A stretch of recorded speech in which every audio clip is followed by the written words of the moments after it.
Good morning. Welcome to NTD. Good morning. Here are our top stories. Secretary of State Antony Blinken back in the Middle East for the fifth time since the start of the Israel-Hamas war, what the top diplomat aims to accomplish amid growing tensions.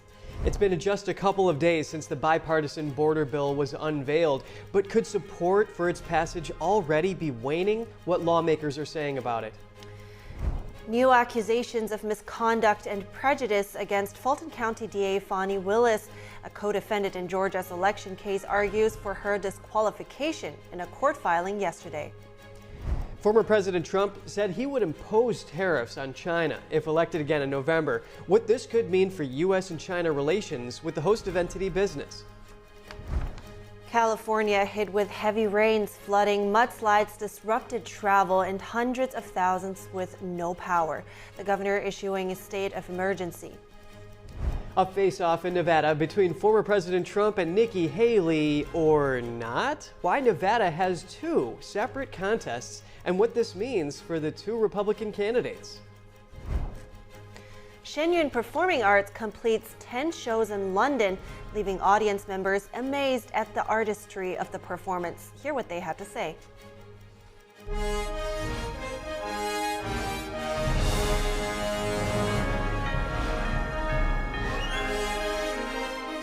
This is NTD Good Morning.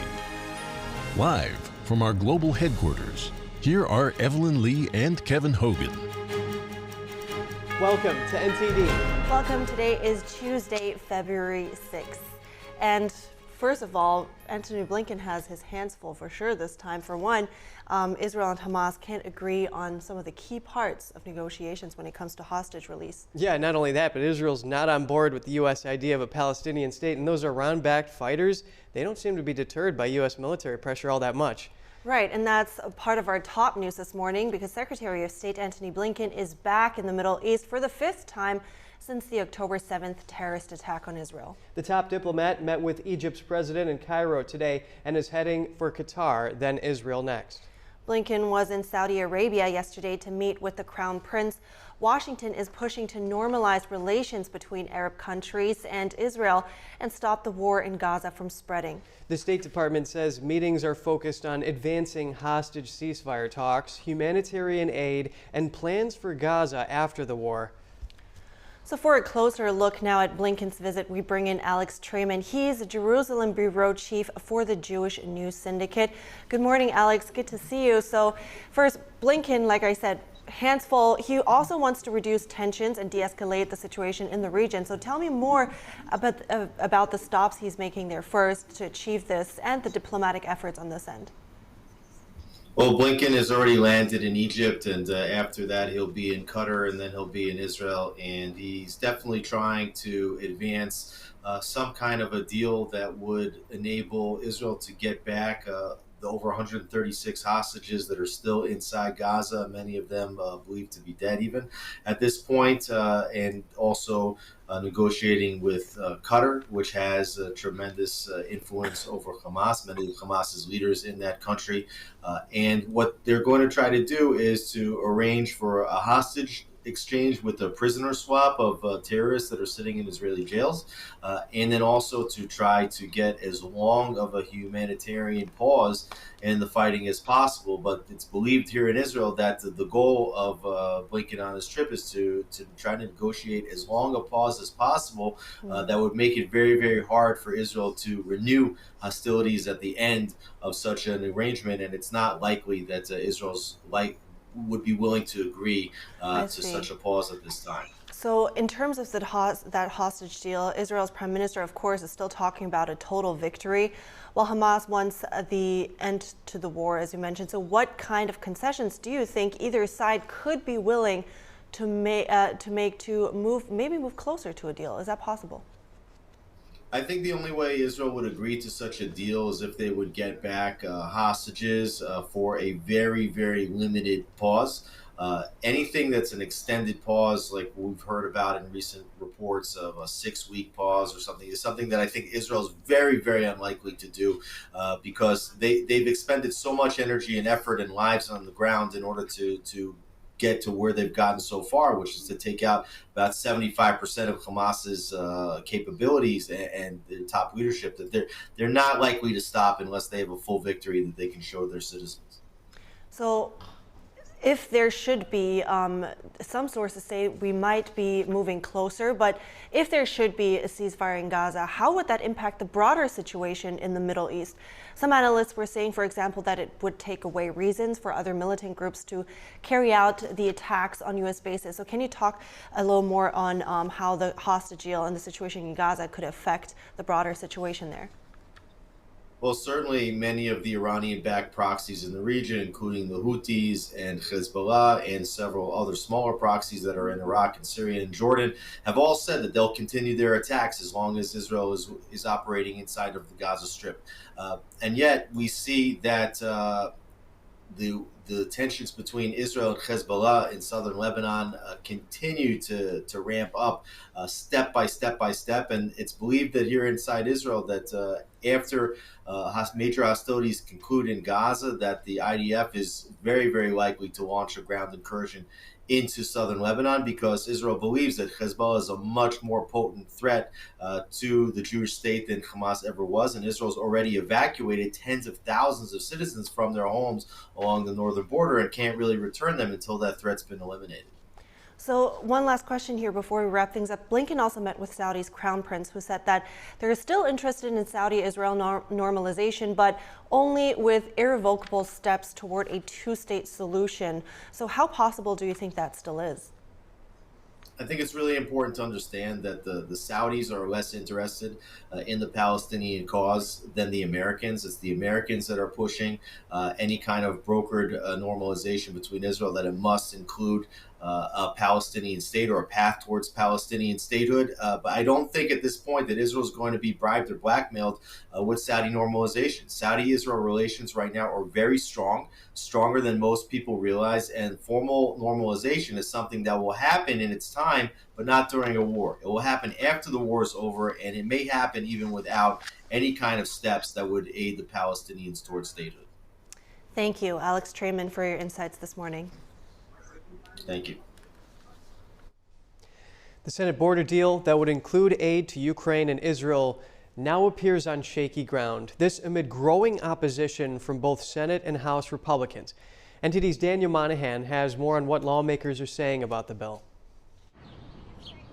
The package seemed poised to be fast-tracked through the Senate, with the support of both Senate Minority Leader Mitch McConnell and Senate Majority Leader Chuck Schumer.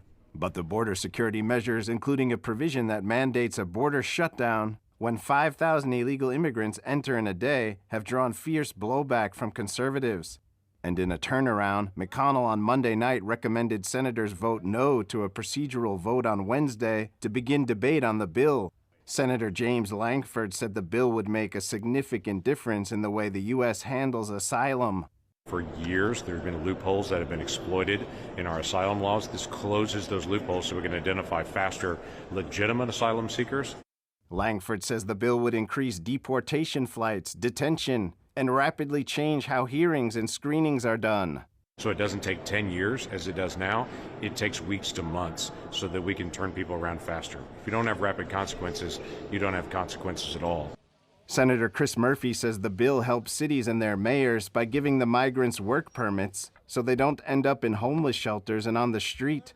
It gives the president the power to shut down the border in between the ports of entry when crossings get too high. Congressman Chip Roy criticized that portion of the bill, which would impose automatic mandatory shutdowns if illegal entries hit a daily average of 5,000. If you set a standard of about 5,000, the cartels will go, I get it. 4,999, you got it. Senator Amy Klobuchar says the bill isn't everything everyone wanted, but says that's what compromise is about. What this bill does, it puts significant resources at the border, new technology and the like, to finally do something about fentanyl, in addition to stopping this chaos at the border. Texas Governor Greg Abbott criticized President Biden for saying he needs Congress to act to secure the border, speaking on Fox News. There are laws in the United States that require the president to deny illegal entry. President Biden says he's disappointed that dreamers are left out of the border bill. The bill is likely to dash hopes for a quick, clear path to citizenship for hundreds of thousands of people brought into the U.S. illegally as children, as Congress takes a harder line on immigration. Daniel Monahan, NTD News. The $118 billion bipartisan bill allocates about $20 billion for border security-related measures. Let's take a look at how this money will be spent and the proposed changes to immigration policy. The bill will give $8 billion in emergency funding for immigration and customs enforcement, including $3 billion to increase detention capacity. Customs and Border Patrol will receive an additional $7 billion. That's on top of their annual budget of roughly $21 billion a year. More than $700 million would go toward hiring new Border Patrol agents and paying agents overtime. Additionally, the bill will provide $23 million to the DEA and $25 million to the State Department and U.S. aid to counter fentanyl smuggling into the U.S. On top of that, $1.4 billion will be dispersed to help states and local governments handle the influx of illegal immigrants. The bill would also introduce an expedited process for asylum seekers, giving asylum officers emergency authority to screen applicants within 90 days of their arrival in the country, using a tougher standard, and for those who pass, decide cases within another 90 days. The goal is to make sure no asylum case reviews last longer than 6 months. U.S. Citizenship and Immigration Services would get $4 billion to hire more than 4,300 officers who would take on the work now reserved for immigration judges. The bill will also require Homeland Security to turn away all migrants if illegal crossings exceed 5,000 on average over 7 days, or 8,500 in a single day. So if this new power were applied and you're apprehended between ports of entry, if you seek asylum, you wouldn't be allowed to do that, and you could be rapidly deported from the United States back to Mexico. The bill mandates that the Biden administration would have to use the money already laid out for a border wall during the Trump years. It also includes an offer of permanent residency to Afghan nationals who fled the country after the Taliban takeover in 2021. The White House issued a statement yesterday strongly opposing the House resolution to impeach Homeland Secretary Alejandro Mayorkas. He calls impeachment unprecedented and unconstitutional and says it would be an act of political retribution. The statement goes on to say the grounds for impeachment have no basis in law or fact. Republican lawmakers say Mayorkas should be held responsible for failing to secure the southern border. A vote on whether to proceed with the impeachment effort is scheduled for later today in the House. And co-defendants in former President Trump's Georgia 2020 election case are stepping up efforts to disqualify Fulton County DA Fani Willis. Several are arguing an evidentiary hearing needs to be held over allegations of misconduct. The Atlanta DA asked a judge to cancel a hearing set for next week. Willis says there is no conflict of interest in having a personal relationship with the lead prosecutor. The judge is still weighing his response. Another motion asking for Willis and her entire team to be disqualified was filed yesterday. NTD's Jeremy Sandberg has more on the requests. I am Fani Willis. I am the elected district attorney here in Fulton County. David Schaefer filed a motion Monday asking for Willis and her entire team to be dismissed. The alternate elector who cast a ballot for Trump and former Georgia GOP chair is accusing Willis of engaging in a pattern of prosecutorial forensic misconduct. The motion cites multiple news articles and interviews with Willis and claims all causes for disqualification are self-inflicted blows. It alleges Willis tried to influence the public and prospective jurors by referring to co-defendants as fake electors. The argument resembles one filed by Trump, accusing the DA of making extrajudicial statements meant to inject racial animus and prejudice into the case. Both motions highlight Willis's speech at Atlanta's Big Bethel Church last month. Defense attorneys call Willis's claim that she's doing God's work grossly improper, arguing she seems to suggest God opposes the motion to disqualify her and approves of her prosecutorial decisions. Schaefer also referenced allegations made by co-defendant Michael Roman around Willis's relationship with the special prosecutor she hired, Nathan Wade. Wade swore in affidavit his personal relationship with Willis began in 2022 and stated they never lived together.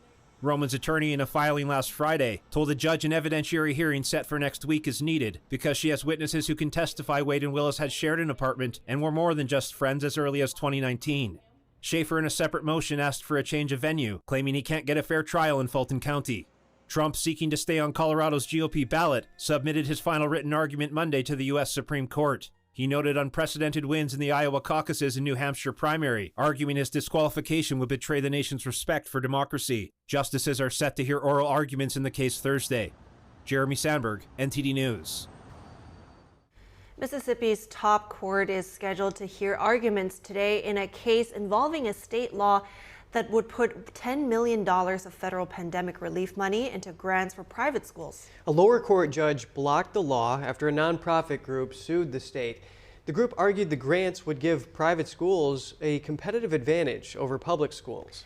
The case started back in 2022 when Mississippi's House and Senate decided on how to spend nearly $2 billion of pandemic relief funds. One bill signed by Governor Tate Reeves created a grant program helping private schools pay for water, broadband, and other infrastructure projects. Another bill earmarked $10 million of federal money for the program later that year. Public schools couldn't apply for the infrastructure grants. They could receive interest-free loans to improve buildings. Those loans must be repaid within 10 years. The grants to private schools would not need to be repaid.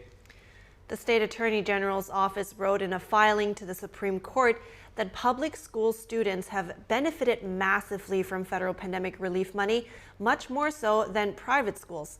State attorneys also wrote that the Mississippi Constitution only prohibits sending money directly to private schools.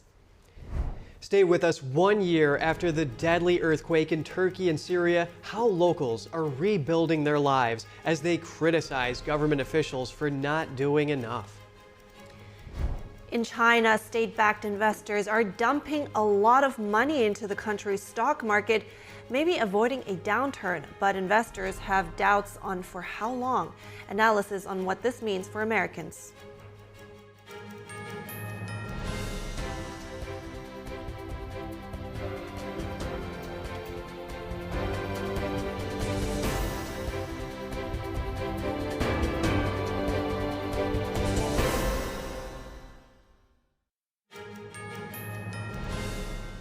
Welcome back. It's been 1 year since a deadly earthquake devastated parts of Turkey and Syria. Tens of thousands were killed and almost 2 million were left homeless. Residents are still dealing with the aftermath of the disaster. An anniversary vigil in Turkey today drawing protesters. They're criticizing the government for neglect in its response. In Turkey, more than 10,000 people held a vigil on Monday in Hatay, one of the cities hit hardest by last year's earthquake. Although it's been a year, the pain is still being felt by many. This is the echo of people's inner pain. It is an echo of how much people have suffered. There's no way to describe how to make up the pain here. Those people's hearts are bleeding. People are calling for local officials to resign. They say the health ministry failed to do its job by letting thousands die in the cold while waiting for help, and that the government isn't doing enough to help damaged cities recover. Many residents are attempting to rebuild their lives and businesses. The lack of proper buildings forced them to look for alternative solutions. This photographer is working out of a storage container. I had some money saved up and I had a motorcycle. I also sold it, then I had a container built and started buying a camera and other necessary equipment. I decided to prepare everything within a week and set it up in the second. Why did I do this? Because if I don't come, if nobody else does, then there will be no progress. One woman whose tailoring shop was destroyed in the quake is starting over. We do not harbor resentment against life. We cannot do that as we don't have the luxury. God willing, everything will go well and we will do better. We were very worn out in 2023 because of the earthquake. We experienced a lot of sadness and suffered a lot of losses. We lost our home and business. Despite everything, we continue to live. The magnitude 7.8 earthquake last year killed more than 50,000 people in Turkey, some 5,900 in Syria, and left millions homeless. According to Turkish officials, around 680,000 homes were destroyed in the region.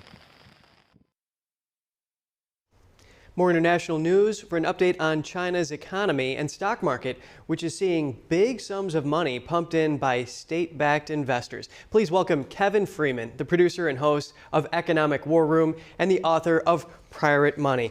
Kevin, first, Explain what China's national team of these state-backed investors is. I'm sorry, I couldn't hear what you said. Oh, yes, Kevin, please first explain what China's national team of these state-backed investors is. Yeah, the national team of state-backed investors is similar to the plunge protection team that's established in the United States. It literally is state money that is being used to prop up Chinese shares. It's when the market falls, they expect this state team to start buying up stocks so they can produce higher prices. That is interesting because when we look back to 2015 and 16, when China's stock market crashed, that just led to the Chinese regime exerting more control over the economy. So is this state-backed buying keeping the Chinese stock market from taking a plunge here?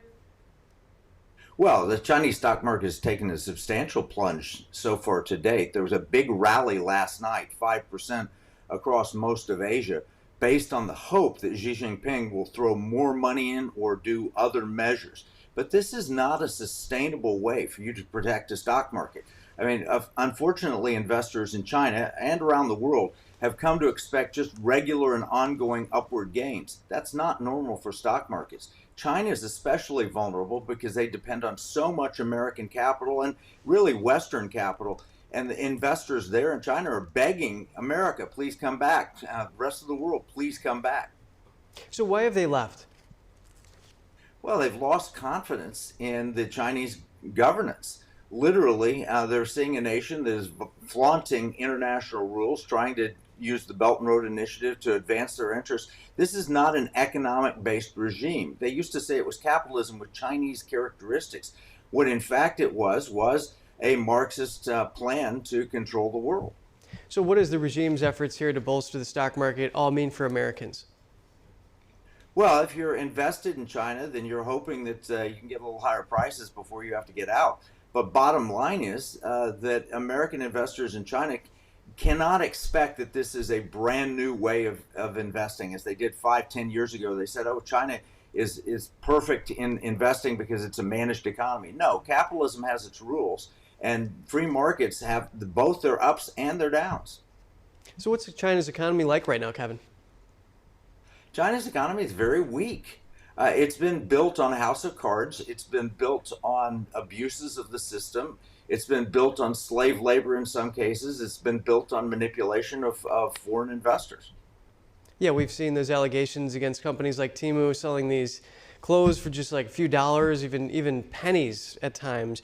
And then also the collapse of Evergrande, the real estate developer there as well. So if China's economy does take a downturn, what does that mean for the United States and for the world? Well, it's normal to take downturns. China doesn't want to see them. The Chinese investors don't want to see them. So it's actually a threat to the regime. If the stock market continues to go down and people don't see any opportunity to advance their lives, it's a, beware the wounded dragon. What if China becomes belligerent and takes military actions in order to take away attention from their falling stock market? That's a very dangerous position. That is a really serious risk that you mentioned there. So what's China's real estate market like right now, and how does that affect its stock market? China's real estate market was massively overblown. It was a massive bubble. We've seen the bubble bursting, and there's more pain to be endured in the real estate market from my perspective. Right, and why is that?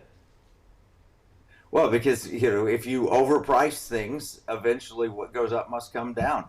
There were ghost cities, a lot of real estate activity that was non-economic. It was for cultural reasons or political reasons. The massive move of people into cities. The net result is they've monkeyed with their market so much it's not a natural result. So the property market is overexpanded, and as a result, when the bubble bursts, everybody gets hurt. Yeah, and analysts like even James Gorey have told me that the CCP is not out to foster economic growth. They're out for power, and that's why they would tell companies like Evergrande, just keep developing, even if the demand's not there, and that led to all these problems. Kevin Freeman, producer and host of Economic War Room, thank you for your time. Thank you. And coming up next, Republican presidential candidate Nikki Haley has requested Secret Service protection, citing multiple threats and security incidents. President Biden seeking union votes right before the primary in a key swing state, but former President Trump jumps ahead of Biden in new polling. The latest on the 2024 race. For the day's top headlines and the news you need to know, tune in right here to NTD Evening News.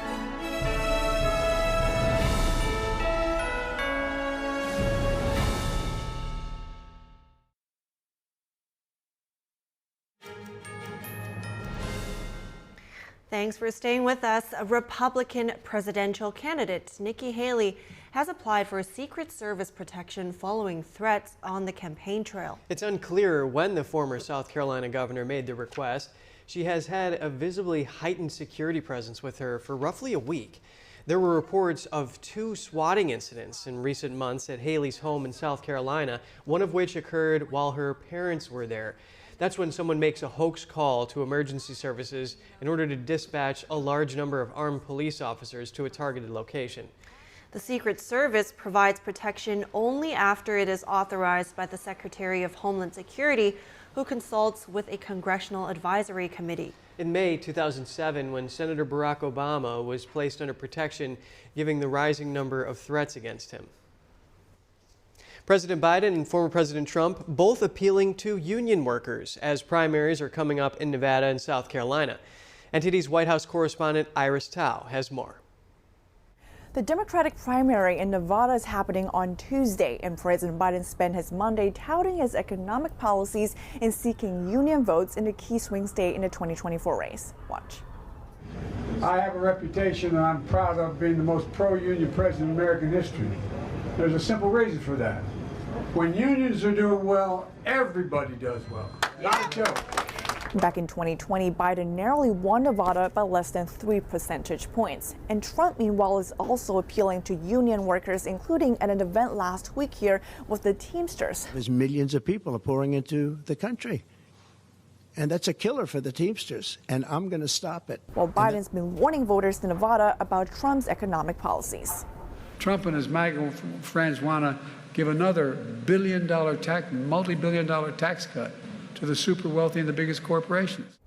And the Biden-Trump feud continues to play out on Monday after Biden declined for a second straight year to do a pre-game interview right before the Super Bowl. Trump on Monday mocked Biden for doing that, adding that he's going to be happy to do it himself, replacing Biden, saying that will be ratings gold. Meanwhile, when it comes to the GOP race in Nevada, there won't be much real competition here, as Nikki Haley and Trump are not even going to appear on the same ticket. Nikki Haley is taking part in the state-run primary on Tuesday, while Trump's participating in the party-run caucuses on Thursday, and only the result of the caucuses award delegates to the Republican nominee. And while Haley's campaign is saying that they're not going to even spend a dime or an ounce of energy on Nevada and will focus on South Carolina instead, Trump is widely expected to win there as well, as he's leading Nikki Haley in the polls by double digits, even in her home state. Reporting from the White House, Iris Tao, NTD News.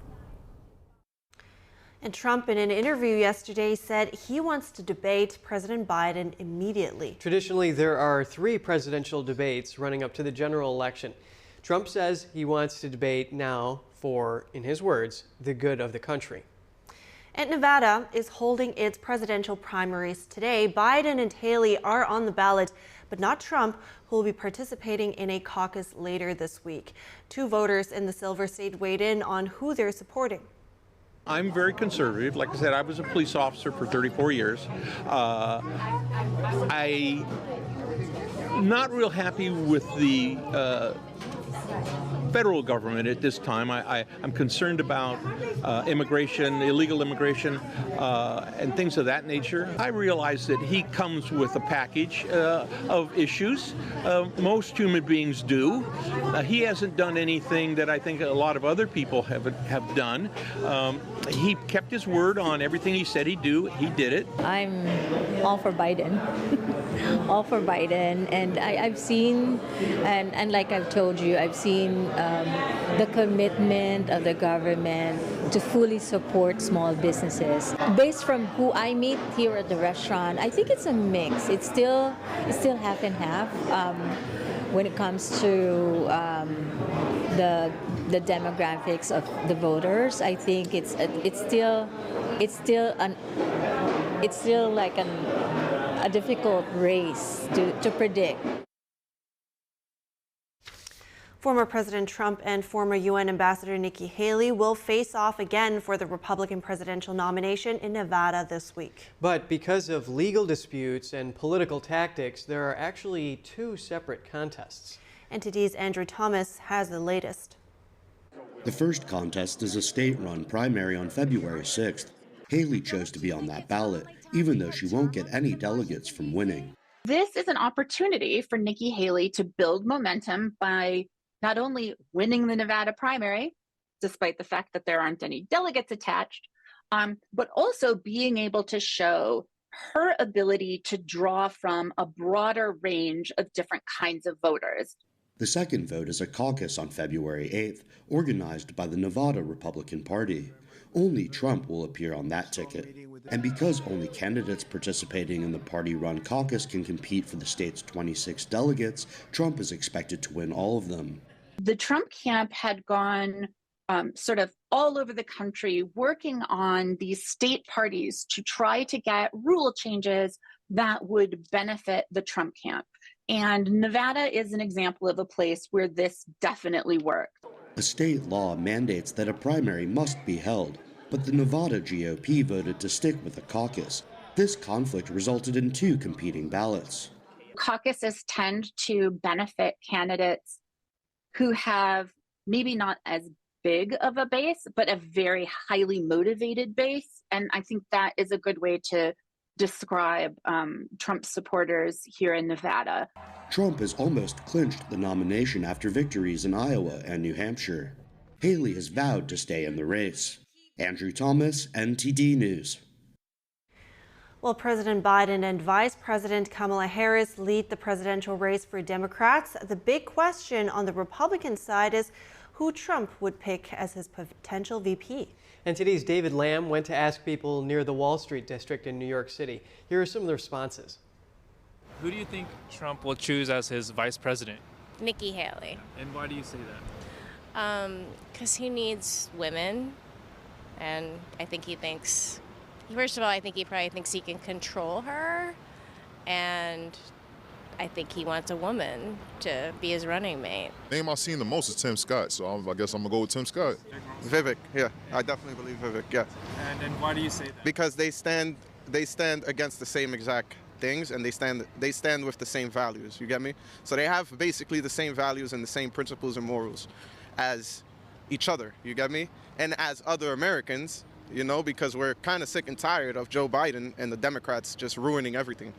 I think you should choose really someone who can take up this responsibility and not make a lot of mess ups that have happened before. Biden's VP right now, another term, you know, it could change the conversation, but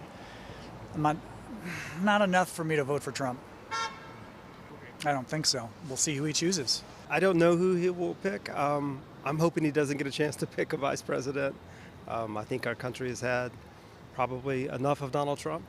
I think he will choose a female though, because I think there are a lot of female voters, and then I think that's he needs to win the election. Turning away from politics to look at the weather for a moment, a major storm lashed California with heavy raining yesterday, causing flooding, mudslides, and power outages across the Golden State. The National Weather Service said a staggering 10 inches or more of rainfall swamped the Los Angeles area since Sunday. Officials on Monday reported traffic collisions, mudslides, and stranded motorists. The rain causing widespread flooding. In San Diego, the mayor issued evacuation warnings for residents in low-lying areas. Across the state, hundreds of trees fell from winds that reached over 100 miles per hour. At least 3 deaths have been reported as a result of trees falling on people, according to the LA Times. Thousands of flights in and out of California were canceled. The Pacific Coast Highway was also closed in places. During the peak of the storm, over 1 million lost power. As of Monday, 350,000 statewide were still without power. Governor Gavin Newsom declared a state of emergency in 8 Southern California counties. President Biden said he was working closely with Newsom to get resources mobilized. The record-setting rain does come with a silver lining. Experts say it'll improve water levels, provide drought and wildfire resistance, and help fish habitats. Coming up next, former President Trump saying he would consider imposing tariffs of 60% or higher on Chinese goods if he wins a second term in office. What that would mean for both countries if implemented. Did the White House pressure Amazon to censor books related to COVID-19 vaccines? A Republican congressman says it did. See the internal communication he provided to make his case after the break.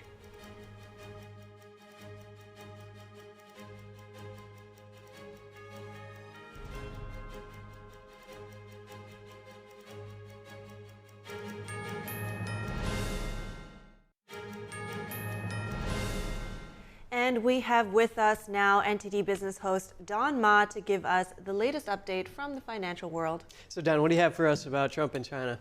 Okay, so what I wanted to talk about today is a little bit about what he said on Fox Business in regards to his policy with China if he's reelected. And I think this is relevant because of what's happening with the Chinese economy as we've seen right now. So he was asked about a report talking about whether he's going to impose 60% tariffs on Chinese goods. Now that is a lot, 60%. And he said that, we have to do it. That's a quote from him. And he went further to say maybe that he's going to go even higher than 60%. So his position is that China has really taken advantage of the U.S. I mean, we've seen instances where Chinese companies exporting products to the U.S. and they make them very, very cheap. And you know what? Sometimes this is state-backed as well, and this hurts American businesses because people end up buying Chinese goods instead of supporting American industries. So the theory here is that if you levy Chinese tariffs, this is going to make American products more competitive, and this is going to protect the American industry. And the Trump administration actually began doing this back in 2018, and the Biden administration actually largely kept the tariffs in place. Interesting. Let's not even mention the effects it could have on the Chinese economy, as we just heard earlier on the House of Cards economy that some analysts call it. But U.S. trade relations U.S.-China trade relations already are pretty strained. So what would tariffs like this, how would they escalate the trade war between China and the U.S.? Well, actually, we've seen something like this a few years ago when Trump imposed tariffs on China back when he was in office. And what China did was they retaliated with tariffs of their own, and that just escalated into a trade war between the two countries. And I think that's what led to the U.S.-China trade deal. We can think of that basically as a trade armistice. It prevented the war from escalating further. China agreed to buy at least $227 billion of U.S. exports in 2020 and then $274 billion in 2021. But it seems like the country never actually delivered on those promises. But speaking of a deal, Japan, actually America's closest ally in Asia, cautioned Trump against making another deal like this with China or any other kind of deal. And the concern was that some kind of deal could undermine the recent efforts by the group of 7 countries to rein in China and to counter Beijing. Japan doesn't want China to be emboldened anyway, potentially because of a deal. And this is according to Japan's foreign ministry officials and other unnamed officials. So Trump has said he's going to impose tariffs on China, but Japan is actually also worried that the U.S. may impose some kind of protectionist rules against Japan, because as Trump has said, his policy is America first. I'm sure you've heard about Japan Nippon Steel takeover of U.S. steel. Now, if Trump went into office, he said that he's actually going to block that deal in his America first policy. Very interesting, Don. And of course, there's two sides of the coin here. I mean, Trump's trade war with China saw $250 billion put on this tariffs on Chinese goods. And then a lot of that money went to American farmers, which is good. But a conservative think tank, American Action Forum, it says that those retaliatory tariffs that China puts on and those export restrictions that it does costs Americans about 250,000 jobs and about $200 billion. So you gotta look at all sides of this here. Don Ma, host of NTD Business, thank you. Thank you. Stay with us. Congressman Jim Jordan says Amazon caved into pressure from the White House to censor books related to COVID-19 vaccines in early 2021. That's according to new emails obtained by subpoena. NTD's Daniel Monahan has more on the allegations. Congressman Jim Jordan says internal Amazon documents were obtained through subpoena by the House Judiciary Committee and the Government Weaponization Subcommittee. Jordan dubbed the internal Amazon documents the Amazon files. He says the never-before-released internal emails reveal that the Biden White House pressured Amazon to censor books that expressed views the administration did not approve of. The congressman shared email communication where an Amazon official asks, "Is the Biden administration asking us to remove books?" Jordan wrote on X that Andy Slavitt, a former White House senior advisor for COVID response, was pressuring Amazon at the same time. The congressman says Slavitt wrote an email in March 2021 demanding to know who he and his White House colleagues could talk to at the company about the high levels of propaganda and misinformation and disinformation of Amazon. According to Jordan, the White House ran keyword searches for controversial topics such as vaccine to conclude that there was propaganda and misinformation in books sold in Amazon's bookstore, and then emailed Amazon when it didn't like how the search results appeared. Jordan says Amazon decided to hold off on doing a manual intervention to censor books at first, not out of any commitment to free speech, but because doing so would be too visible to the American public and likely to spur criticism from conservative media. Jordan wrote that Amazon originally resisted the White House pressure. The company argued that retailers are different than social media communities, and that Amazon provides customers with access to a variety of viewpoints, adding that its company guidelines do not specifically address content about vaccines.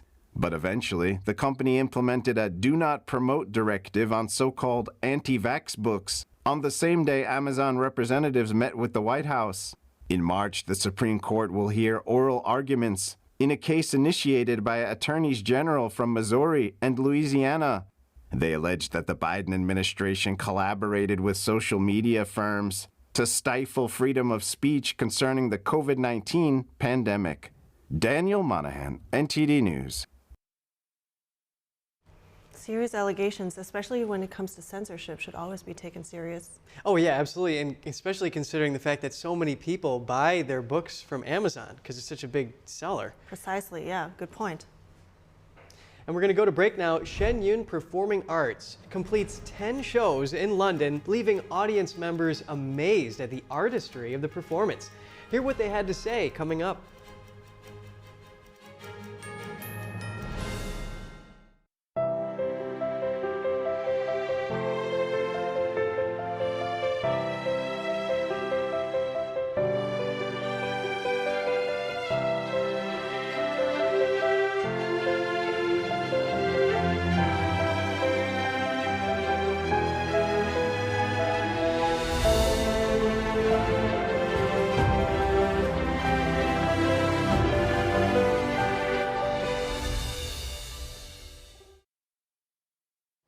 We're in the nation's capital asking the important questions so that you're in the know. Join us daily, Monday through Friday, on the Capitol Report on NTD News.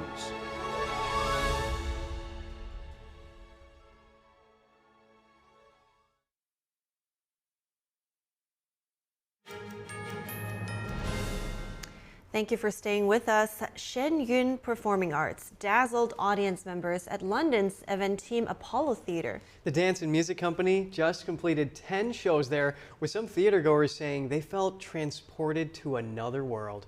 The way they do it in sequence with each other, that to me is most fantastic, because I'm looking to see whether one of them steps out of place.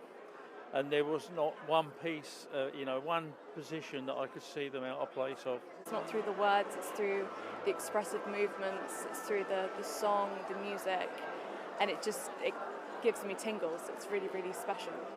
China's rich history goes back 5,000 years. Shen Yun's mission is to revive it. Under communist rule, it was almost lost.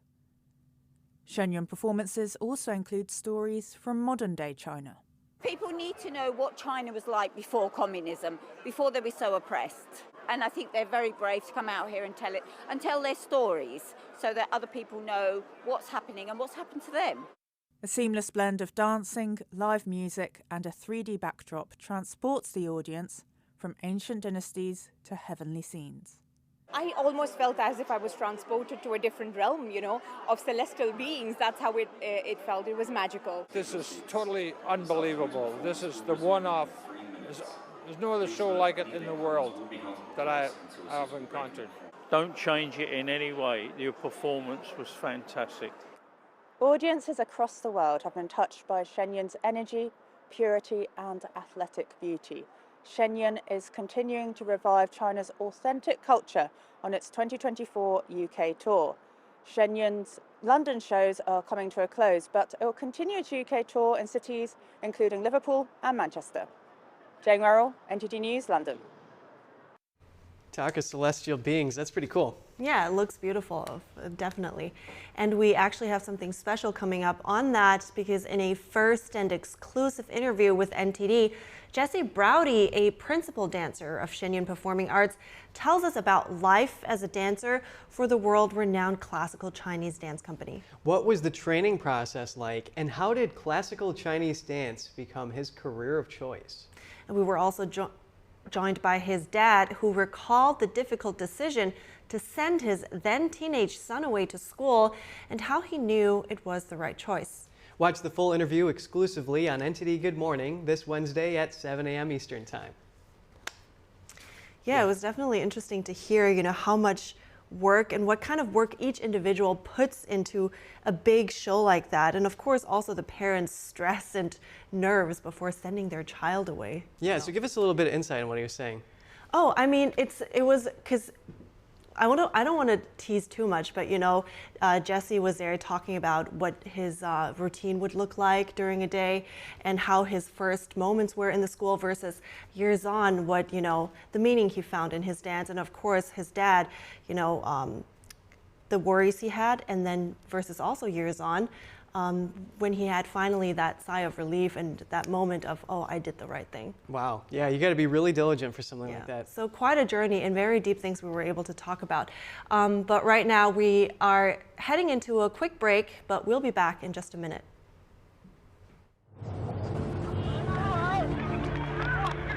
There are real consequences to controlled media.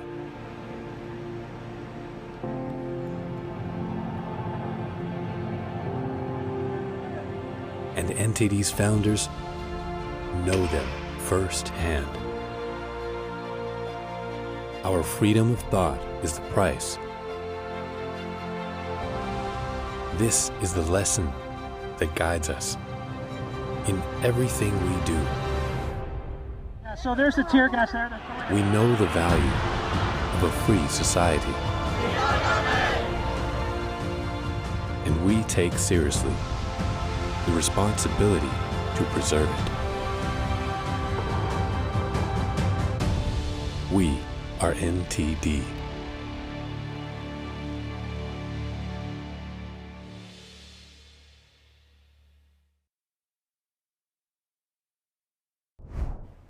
Good morning. Welcome to NTD. Good morning. Here are our top stories today. It's been just a couple of days since the bipartisan border bill was unveiled, but could support for its passage already be waning? We hear what lawmakers are saying about it. The White House criticizes GOP efforts to impeach DHS Secretary Alejandro Mayorkas. More on the condemnation and House impeachment resolution vote later today. New York City police arrest 7 illegal immigrants last night accused of stealing over 60 phones from women on the street. Secretary of State Antony Blinken back in the Middle East for the 5th time since the start of the Israel-Hamas war. What the top diplomat aims to accomplish amid growing tensions. New accusations of misconduct and prejudice against Fulton County DA Fani Willis. A co-defendant in Georgia's election case argues for her disqualification in a court filing yesterday. Can kindness be good for business? An author and international speaker tells us it can, and also how kindness helped her recover after breaking both of her ankles.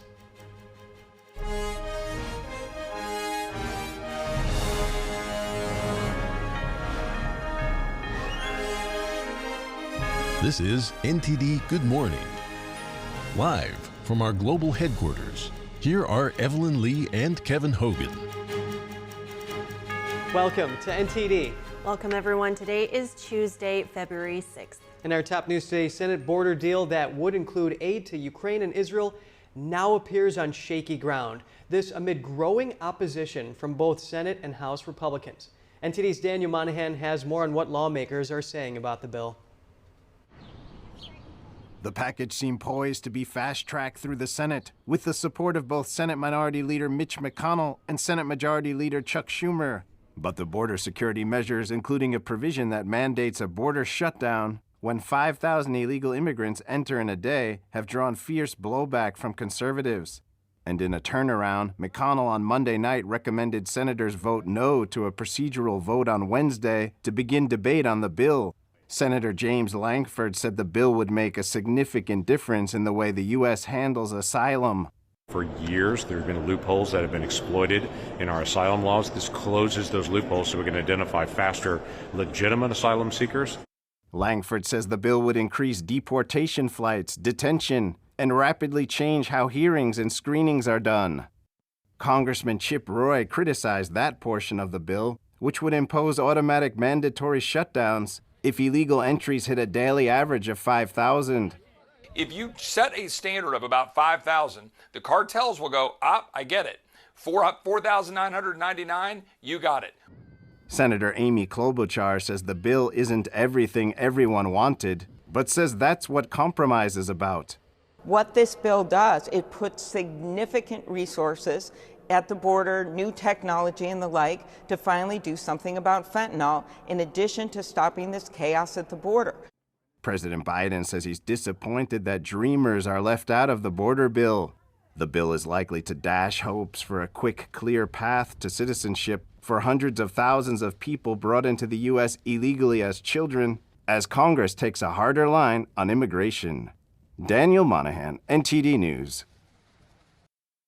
And for analysis on whether the Senate's bill on border security and foreign aid is good for you, we hear from Richard Stern, the director of the Federal Budget Policy Center at the Heritage Foundation. He's also a former budget advisor to Congressman Mike Johnson. Richard, welcome to the show. What's in the Senate's border security bill? Thank you for having me on today. Well, so I think from our standpoint, unfortunately, it's a disappointment. So what's in the bill on the border part of it is a lot of money for non-government organizations, for NGOs, that actually help settle people in the United States. Frankly, they help facilitate the human trafficking that we're seeing. They help facilitate the move of illegal drugs and arms and terrorists across the border. There's very little money in the bill that actually goes to border security. And, you know, I think what Klobuchar was talking about there actually makes the point. It's a compromise between people who want to secure the border and people who don't want to secure the border. And so it's no compromise at all, because it leaves the border wide open. It leaves a flood of drugs and illegal aliens and terrorists, frankly, coming across the border. And it really does almost nothing to actually do things that we know would secure the border or enact the policies that Trump had in place that did secure the border. So it's quite the disappointment. That's very interesting, Richard. It sounds a little bit counterintuitive given that the name is Border Security Package here. This bill provides $60 billion in aid to Ukraine, 14 for Israel, and 20 for the border. So can you elaborate a little bit more on whether or not this is good for American taxpayers? Yes, I think once you get past the border provisions of the bill, frankly, it gets a lot worse. So think of it this way. The entire bill is $118 billion, as you were talking about. The vast majority of it isn't about the border or anything going on here. It's aid to foreign countries. Now, $118 billion is a tremendous increase in federal spending. It would be a tremendous increase in kind of immediate spending.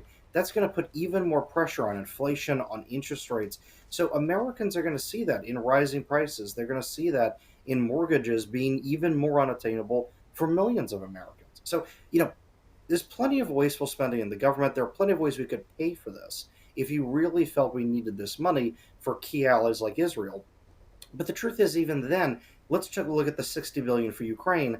More than half of that money isn't going to military aid. It's actually going to civilian pensions in Ukraine. It's going to fund civilian operations of the government in Ukraine. So, you know, it's not even supporting an ally during a war. It's literally going to the parts of the government that do anything but defend Ukraine. So, you know, I think the more you look at the bill, it's inflationary deficits, it's interest-driving deficits, it's money to handle civilian operations, It's money that's going to places where we don't have good tabs on where it's going. It's not going to secure the border. And it's an enormous amount of money to be spending. I mean, if you think about this way, we've spent more than a year trying to cut $12 billion out of the annual appropriations process. This would just be $118 billion like that, with almost no debate in Congress. Well, thank you for helping us unpack what's inside this bill here. And I will point out that the bill provides measures to shut down the border when crossings arrive at 5,000 people per day. So what do you make of this? So again, and I agree with what Congressman Chip Roy said there. It leaves a huge volume of people that can flood in outside the proper rules. So when Trump was president, for example, one of the things that he had asked for, and frankly, conservatives in Congress have tried to work towards, was money on the table for more judge teams, was money on the table for completing the wall, for having drones, for having border security agents, right? And so if Border Patrol has the resources they need, if ICE has the resources they need, Mexico, by the way, was working with his government to keep people in Mexico until they could cross the border, then what you got was a flood, not of 5,000 people a day, but of 0 people a day. It meant that people could come, they could put in asylum claims, that we had the resources on our side to actually go through and adjudicate which were real and which were fake asylum claims, and we could go through and make sure that people came in through ports of entry, not just randomly crossing the border. In fact, the U.S. is really the only modern industrial country that has anybody really crossing the border illegally. This is something that essentially no other country on the planet tolerates. So, I think the fact that the bill authors would even suggest that 5,000 a day is a proper number to just flood across the border outside of any, port of entry, any rules, any process, I mean, it's absurd, frankly. And we could do better than that. Well, Richard Stern at the Heritage Foundation, thank you for your analysis on this. Thank you as always. The White House issued a statement yesterday strongly opposing the House resolution to impeach Homeland Secretary Alejandro Mayorkas. It calls an impeachment unprecedented and unconstitutional and says it would be an act of political retribution. The statement goes on to say the grounds for impeachment have no basis in law or fact. Republican lawmakers say Mayorkas should be held responsible for failing to secure the southern border. A vote on whether to proceed with the impeachment effort is scheduled for later today in the House. And in New York City, police arrested a group of illegal immigrants last night accused of stealing purses and phones, over 60 phones, I should say, from women on the street. The NYPD carried out a search warrant in the Bronx, arresting 7 suspects. Police released a video of a woman being knocked over and dragged when a thief tries to grab her bag. Authorities say they believe the suspects are all from Venezuela. They're expected to be charged with multiple robberies and grand larcenies. Investigators say the thieves are trying to access the phone's Apple Pay feature and make purchases using linked credit cards. And coming up next, Secretary of State Antony Blinken back in the Middle East for the 5th time since the start of the Israel-Hamas war, what the top diplomat aims to accomplish amid growing tensions. New accusations of misconduct and prejudice against Fulton County DA Fani Willis. A co-defendant in Georgia's election case argues for her disqualification in a court filing yesterday. Congressman Chris Smith is sounding the alarm over the WHO's new pandemic treaty. More on the New Jersey representative's demands and concerns. An author tells us about the strength of showing kindness and how treating each other well can actually be good for business in just a moment.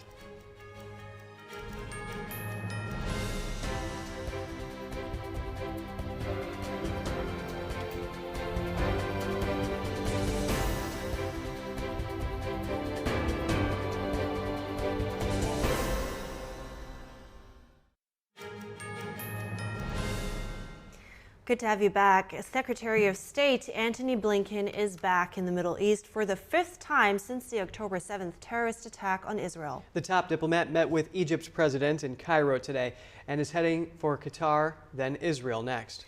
To learn more, I spoke with Alex Trayman. He's the Jerusalem bureau chief for the Jewish News Syndicate. I asked him about the steps Blinken's taken to de-escalate the conflicts in the Middle East. Well, Blinken has already landed in Egypt, and after that he'll be in Qatar, and then he'll be in Israel, and he's definitely trying to advance some kind of a deal that would enable Israel to get back the over 136 hostages that are still inside Gaza, many of them believed to be dead even at this point, and also negotiating with Qatar, which has a tremendous influence over Hamas, many of Hamas's leaders in that country.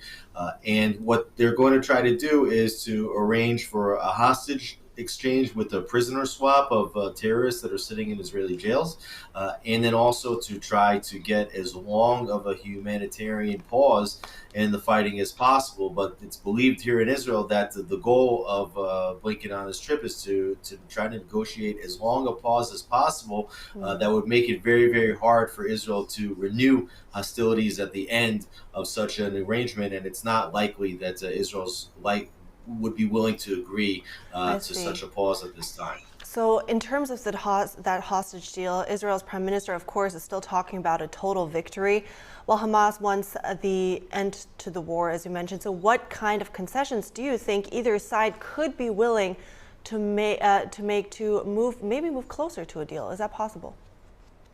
I think the only way Israel would agree to such a deal is if they would get back hostages for a very, very limited pause.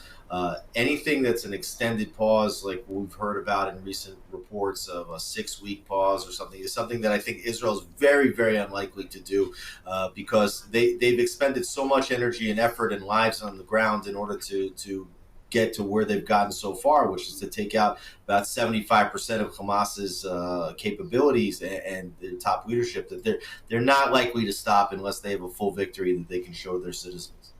Thank you, Alex Trayman, for your insights this morning. Thank you.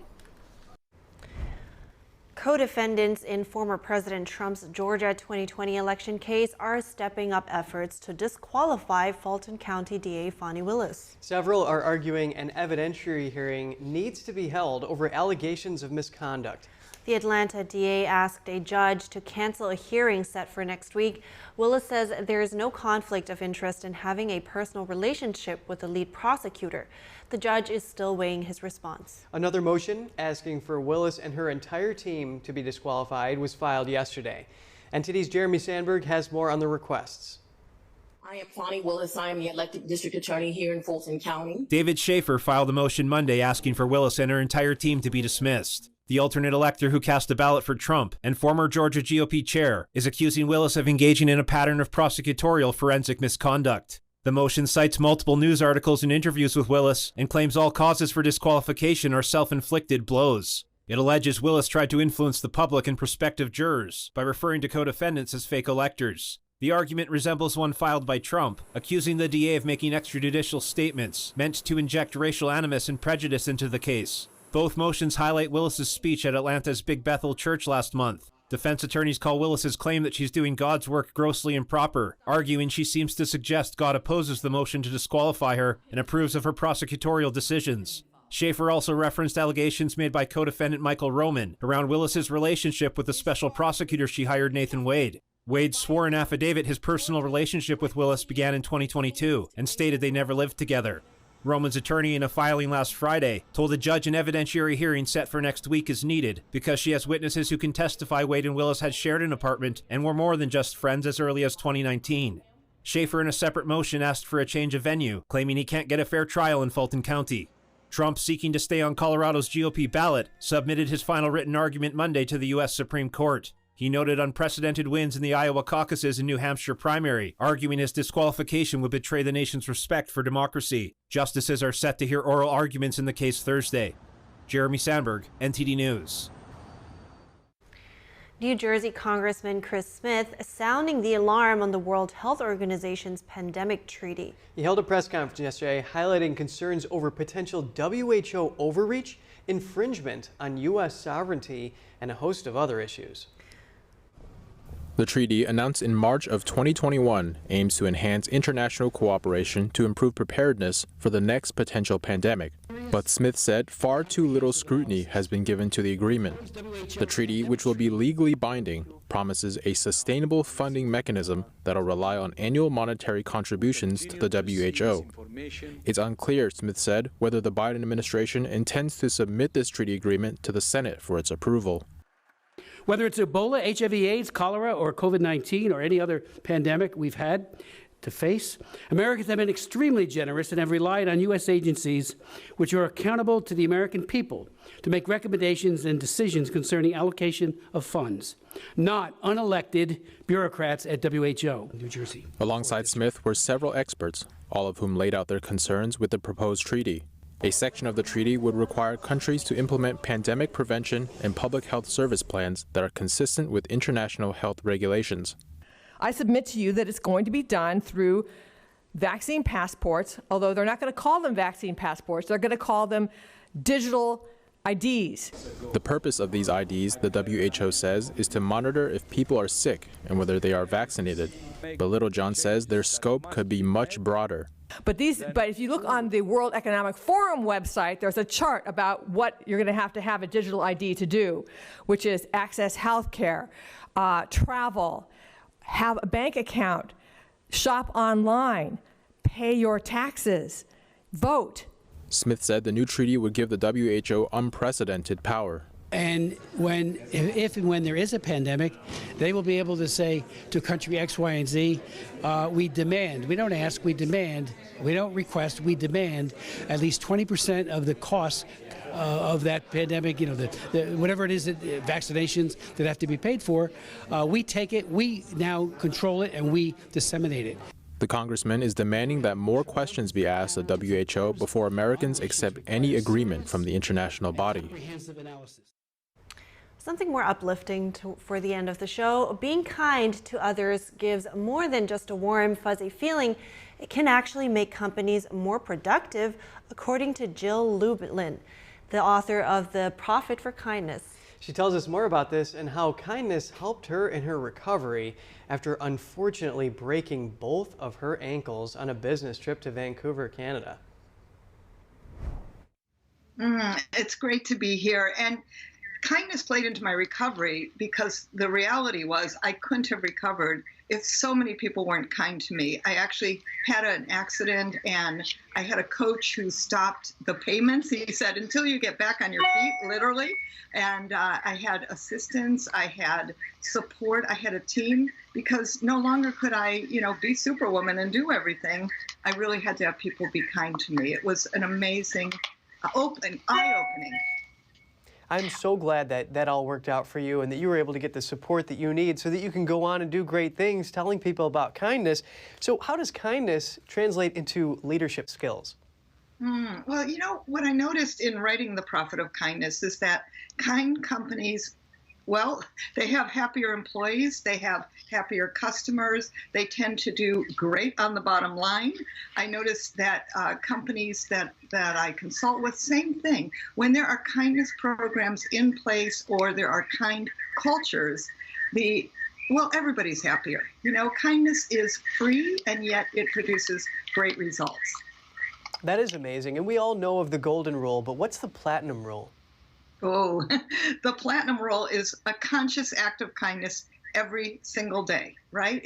Imagine the world if we all did one thing, just one thing every single day, simple as smiling at someone, simple as holding the door, bringing something to the neighbor, that would make literally a world of difference. They say that the golden rule is to do unto others as you would have them do unto you. But isn't there this concept of doing unto others what they want to have done to them? I think the reality is the thing we all have in common is that we understand kindness. We understand what it feels like when someone is kind to you. So, if you just do that more than the golden rule even, and act in a kind way ongoingly and consistently, that will make, such a great world. And we need a better world right now. I think we all know that. And we also all know what it feels like to be kind and to receive kindness. All those acts of kindness can add up. So Jill, what is kindness not? Oh, well, I would tell you again, it's something you'll know when someone isn't kind. You know, you're driving down the highway and someone, well, cuts in front of you or gives you a bad signal, let's say. You're going to know that's unkind, but, you know, perhaps the kindest thing to do is just let them in. You know, kindness is someone cutting in front of you in line. I remember reading something the other day, and somebody said, well, obviously you're in a hurry more than I am, so go ahead and get in front of me, please. Now, that's the kind of thing to do to some rude action. And Jill, kindness doesn't mean weakness. Can you explain?